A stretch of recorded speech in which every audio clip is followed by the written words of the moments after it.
حضرت ابو بردہ رضی اللہ تعالیٰ عنہ اپنے والد ماجد حضرت ابو موسیٰ اشعری رضی اللہ تعالیٰ عنہ سے روایت کرتے ہیں کہ اللہ کے نبی صلی اللہ علیہ وآلہ وسلم کی خدمت میں حاضر ہوا تو آپ صلی اللہ علیہ وآلہ وسلم اپنے ہاتھ سے مسواک فرما رہے تھے، اور میں نے آپ کی یہ ادائے دل نواز دیکھی کہ یقول آ آ، یعنی آپ آ کی آواز نکال رہے تھے، والصفاق فی یدہ کانہ یتہوأ، فرمایا کہ مسواک آپ صلی اللہ علیہ وآلہ وسلم کے ہاتھ میں تھی کہ گویا کہ آپ کیا فرما رہے ہیں۔ مسواک نبی علیہ الصلوۃ والسلام کی بہت پیاری سنت ہے۔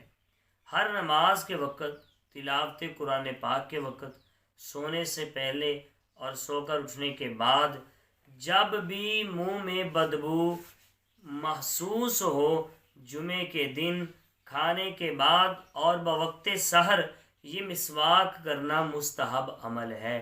مسواک کے 70 فوائد ہیں، اور سب سے چھوٹا فائدہ یہ ہے کہ مسواک پر ہمیشگی کرنے والے کو مرتے وقت کلمہ شریف نصیب ہوگا۔ یہ کتنی بڑی سعادت ہے کہ اگر بندہ مسواک پر، جو ایک سنت ہے نبی علیہ الصلوۃ والسلام کی، اس پر اگر ہمیشگی کر لے تو پھر جو ہے وہ مسواک کرنے والے کو جب وہ مرے گا تو مرتے وقت کلمہ طیب نصیب ہوگا۔ تو کیا ہی وہ اچھی موت ہوگی کہ مرتے وقت جو ہے وہ کلمہ نصیب ہو جائے اور انسان جو ہے وہ جنت کے اندر جو ہے وہ بغیر حساب کے چلا جائے۔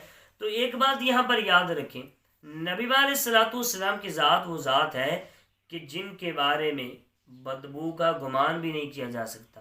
یہ محبوب نے عمل کیوں کیا؟ یہ امت کے لیے کیا، اور آپ کی شان تو یہ ہے کہ بول و براز اور پسینے سے بھی خوشبو آتی تھی، اور پھر یہ کیسے ہو سکتا تھا کہ آپ کے جو ہے وہ دہن مبارک سے بو آئے؟ نہ، ہرگز ایسا نہیں۔ یہ تو اس وجہ سے تھا کہ نبی علیہ الصلوۃ والسلام امت کو بتانا چاہتے تھے کہ مسواک کرنے کے جو ہے وہ کتنے فوائد ہیں۔ حضرت حذیفہ رضی اللہ تعالیٰ عنہ بیان فرماتے ہیں کہ حضور علیہ الصلوۃ والسلام جب بھی رات کو اٹھتے تو اپنے جو ہے وہ منہ کے لیے مسواک استعمال فرماتے، حتیٰ کہ آپ کئی بار جب وہ اٹھتے اور وضو فرماتے ہر بار مسواک کرتے۔ پتہ یہ چلا کہ یہ نبی علیہ الصلوۃ والسلام کی سنت ہے۔